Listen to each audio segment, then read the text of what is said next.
Et la paix de Dieu qui surpasse toute intelligence gardera vos cœurs et vos pensées en Jésus-Christ. C'est avec cette exhortation de l'apôtre Paul extraite de la lettre aux Philippiens en son chapitre 4, le verset 7 que je vous retrouve pour cette nouvelle édition de l'information. Shalom à tous. À présent, le sommaire. En tournée pastorale dans le district de Daloa, le bishop Séraphin Anomoundé a inauguré le forage de la communauté méthodiste Emmanuel de Daloa et l'école primaire en construction de cette église. Nous y reviendrons dans quelques instants. Dans l'actualité nationale, les résultats du BTS, le brevet de technicien supérieur, sont disponibles depuis ce jeudi 14 août 2025. Au total, ce sont 20 936 candidats qui sont déclarés admissibles. Ailleurs dans le monde, à Genève en Suisse, 180 États sont réunis pour tenter de sceller le premier traité international relatif à la lutte contre la pollution plastique. Mesdames et messieurs, bien le shalom à vous et bienvenue au journal sur Espérance TV. Nous démarrons cette édition avec l'agenda du bishop Séraphin Anomoundé. Vous le savez, le bishop était en visite pastorale du vendredi 8 au lundi 11 août 2025 dans le district missionnaire de Daloa et le circuit de Boisflé. Au cours de son séjour, le premier responsable de l'église méthodiste de Côte d'Ivoire a inauguré le forage de la communauté méthodiste Emmanuel de Daloa et l'école primaire en construction de cette église. Raphaël Dompé et Lionel Nyaba nous donnent les détails. Puis de Jacob, puis de Jacob, puis de Jacob, puis de Jacob. La communauté Emmanuel de Daloa a désormais un forage hydraulique pour pallier aux problèmes d'eau constatés dans la cour du temple. Ce forage, portant le nom de Puits de Jacob, a été inauguré par le bishop Séraphin Anomoundé, président de l'église méthodiste de Côte d'Ivoire. Les responsables de l'église locale donnent les raisons qui ont milité en faveur de ce réservoir de 3000 litres d'eau afin de desservir la cour du temple. Ici à Daloa, il n'y a qu'un seul château d'eau pour toute la ville. Et même les villages environnants sont desservis par ce château d'eau. Et même quand l'eau vient, ce n'est pas consommable. C'est l'eau minérale que nous buvons. Donc nous avons demandé à ce qu'il y ait un forage. Donc l'eau, il est très alcalin et il a un pH neutre après contrôle.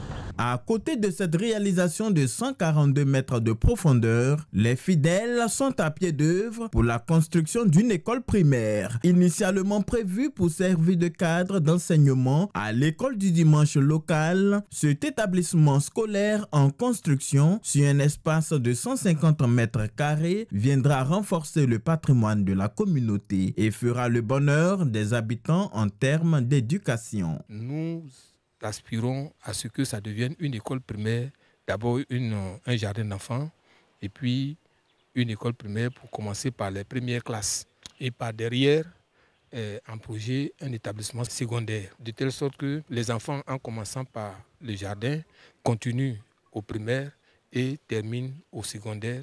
Après, ils iront dans les grandes écoles et l'université. Un projet piloté par Tapol Huguette, ingénieur en bâtiment et choriste au sein de la chorale liturgique Emmanuel. C'est un projet de 6 salles de classe qui est bâti, donc 4 ont déjà été réalisées. Nous avons 2 salles de classe plus l'administration qui reste à finir. Nous avons aussi 4 salles d'eau pour les enfants. Nous fonctionnons ici par dons, par contribution. Présent sur ce chantier, le bishop Moudé a apprécié le travail remarquable des méthodistes de Daloa. Pour lui, cette action s'inscrit dans le cadre de la mise à exécution du plan d'action stratégique de son prédécesseur, le bishop Dr Benjamin Boni, à savoir une église, un projet. Nous ne sommes pas venus pour inventer la roue, on est venus pour continuer l'œuvre de nos devanciers. Mais la chose que nous vous demandons, c'est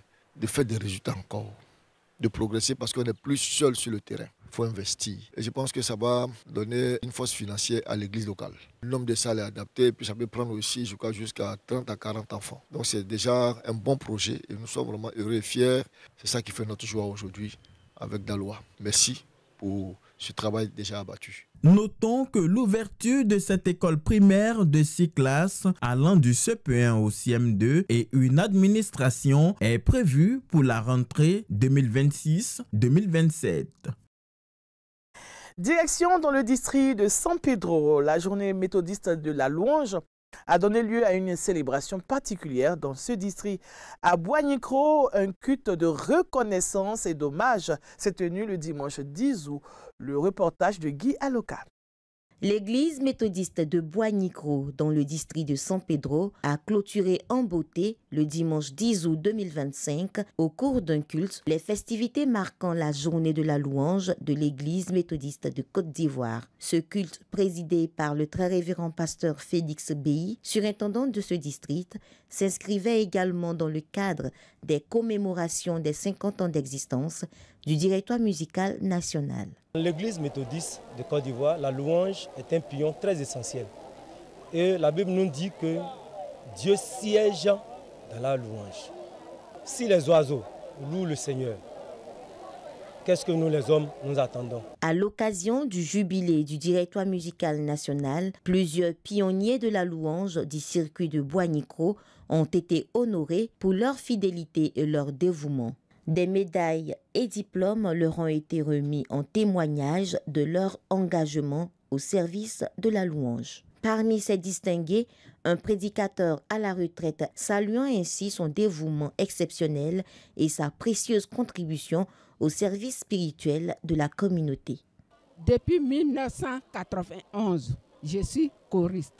C'est une très grande joie pour moi aujourd'hui, pour que je sois discerné avec ce diplôme. J'ai débuté l'œuvre de Dieu depuis 1977 à Bodokro. Aujourd'hui, c'est une gloire, c'est une grâce pour moi de recevoir ce prix.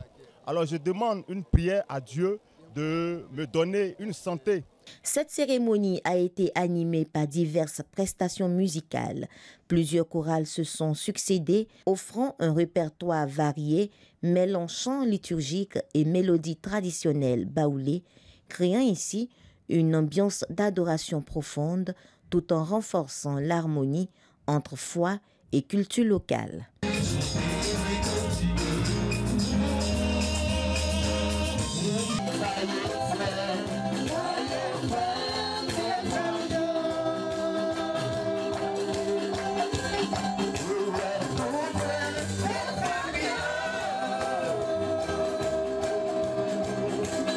S'appuyant sur le texte de Jean chapitre 5, les versets 25 à 30, le très révérend pasteur Félix Béhi, dans son message, a exhorté les fidèles à préserver leur vie intègre.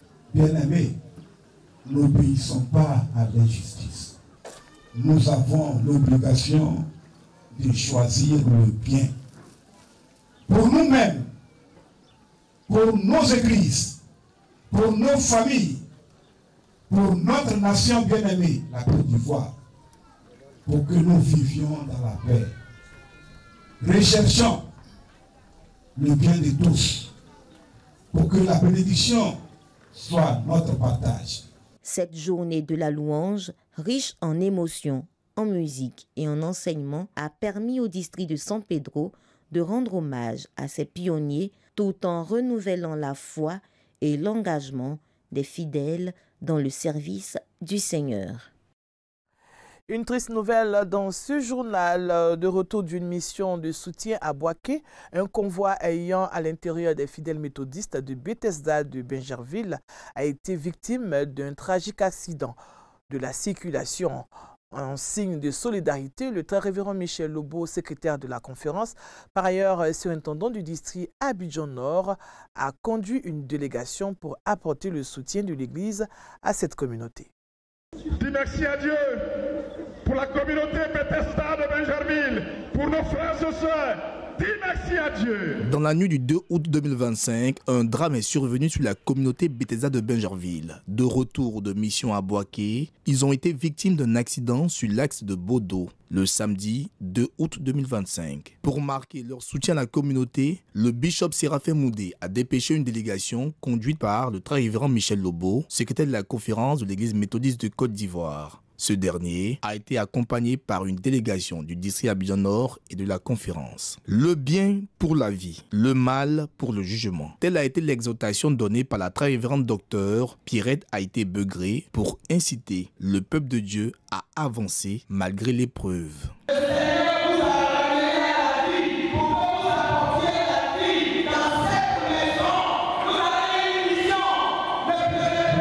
Si tu as Jésus dans ta vie, lorsque son cortège croise ton cortège, ton histoire change. Aujourd'hui encore, il frappe à la porte de ton cœur. Si tu ne l'as pas invité dans ce cœur qui est en fait son cœur parce que c'est lui qui te l'a prêté, ouvre-lui la porte et reçois-le pour qu'il change ton narratif et ta destinée. Une collecte de soutien a été mobilisée à l'endroit des victimes et ils ont reçu des mots de réconfort du représentant de la hiérarchie de l'Église.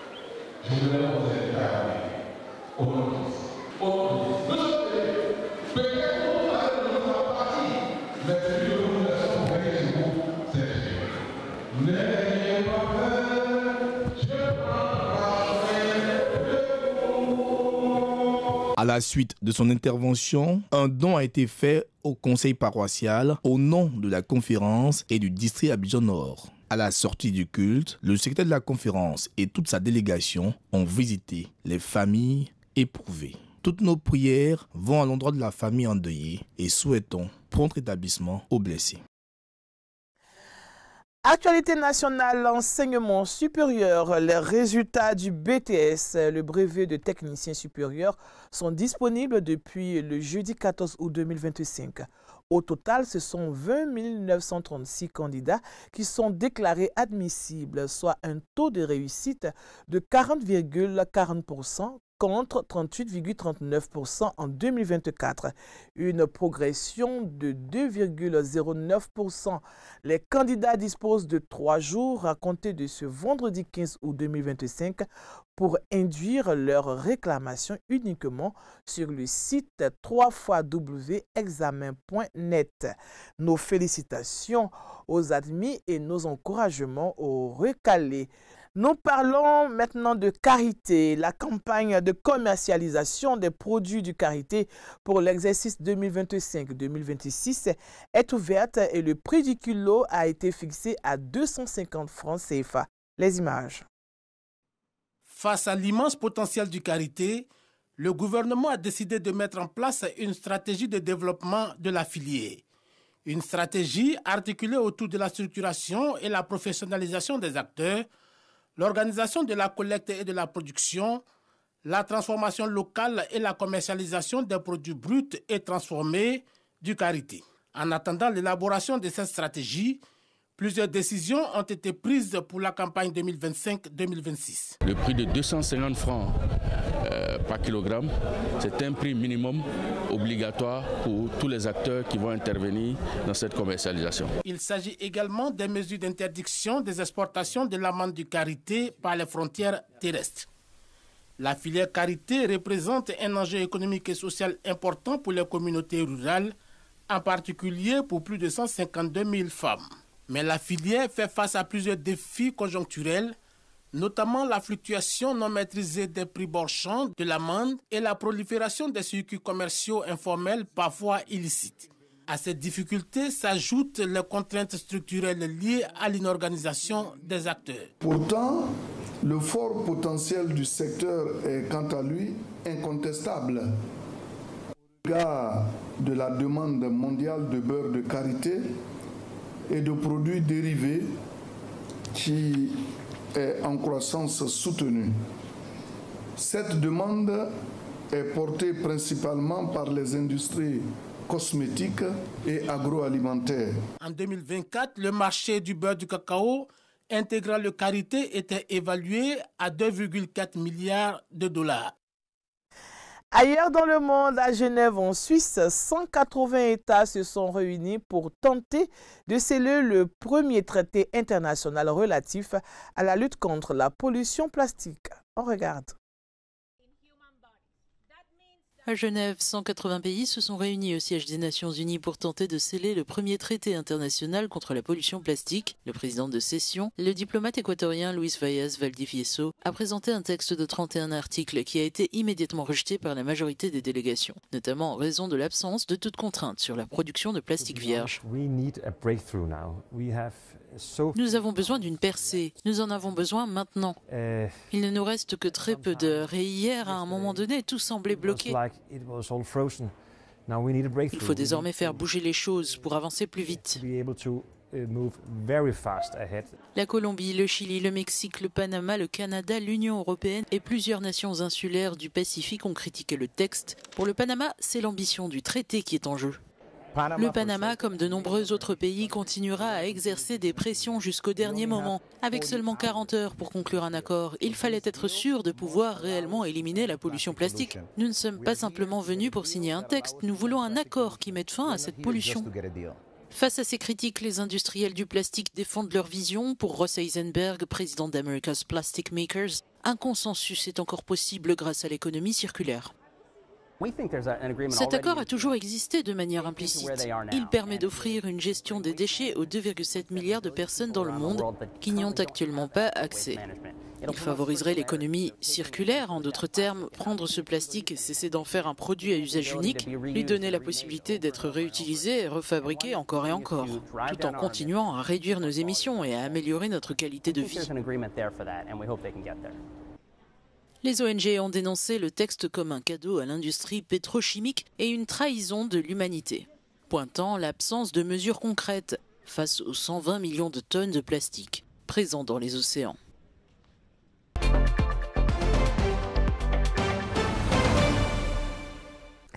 De retour en Côte d'Ivoire à la faveur de la journée de l'évangélisation célébrée ce dimanche 17 août 2025 et conformément au calendrier méthodiste, la rédaction nous donne de revenir sur l'édition 2024 qui a eu lieu au temple Bethesda de Dabou et c'est la rubrique Flashback.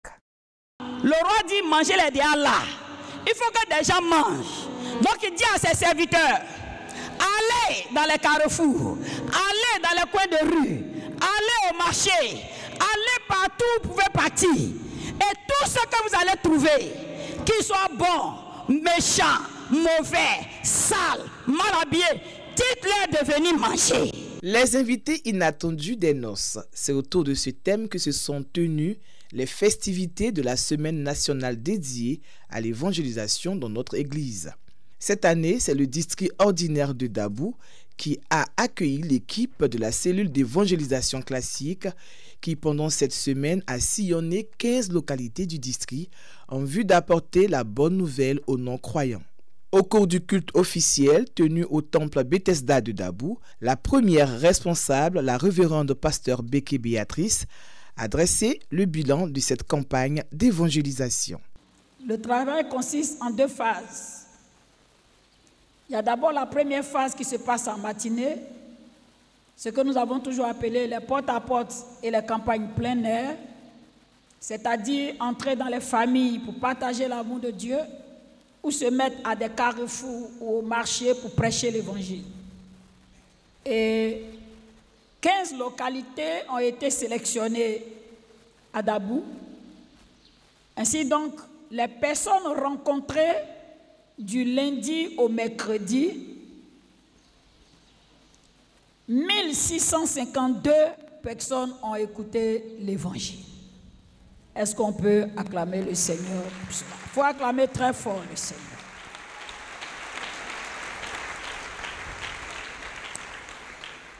Sur les 1652 personnes, 386 personnes ont donné leur vie à Jésus.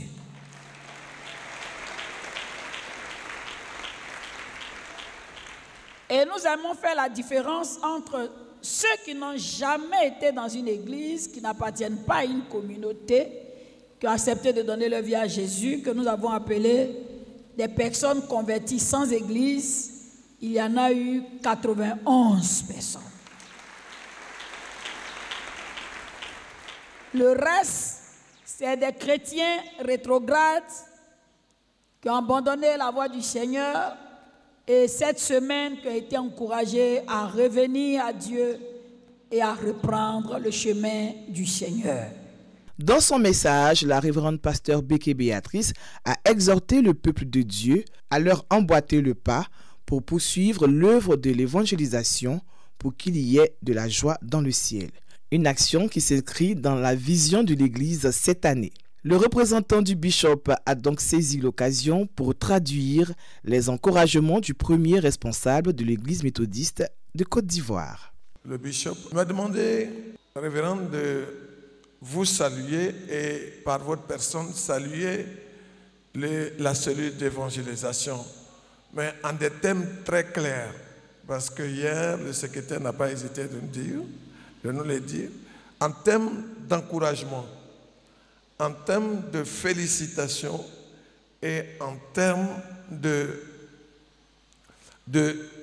volonté, de cette volonté qui vous anime d'annoncer l'évangile. C'est avec beaucoup de joie et d'engagement que le district de Dabou a accueilli cette semaine d'évangélisation et promet de continuer dans cette lancée. L'évangile a été annoncé, des armes ont été données au Seigneur pendant toute une semaine. Donc l'engagement que je veux prendre en m'appuyant sur le secrétaire du district, bien sûr, c'est que toutes ces personnes qui ont été à gagner au Seigneur pendant toute cette semaine, nous allons prendre les dispositions pour les accueillir et voir les dispositions à prendre par rapport à leur suivi et leur entretien, surtout dans le Seigneur. Pour acheter l'acte à la parole, comme nous sommes au 8e mois, avec la permission de tout le district des laïcs, nous voulons nous engager à pouvoir inscrire pour ce camp, comme on est dans le 8e mois, on va enregistrer 8 personnes pour participer à votre camp biblique. Pour les responsables de la cellule d'évangélisation classique, ce fut une expérience enrichissante. Nous voulons saluer vraiment le district de Dabou qui nous a reçus, le village où nous avons été. Dieu étant fidèle, on a pu toucher pas mal de personnes. Je crois que l'évangile qui a été prêché va avoir son effet sur la vie de la population de Dabou et de tous les villages qui ont été sélectionnés. Après cette semaine, le cap est mis sur le camp Merci, méthodiste pour l'évangélisation et la restauration de la Côte d'Ivoire, organisé par la cellule d'évangélisation classique du 25 au 31 août 2024 à la Cité Crème à Abrobakro.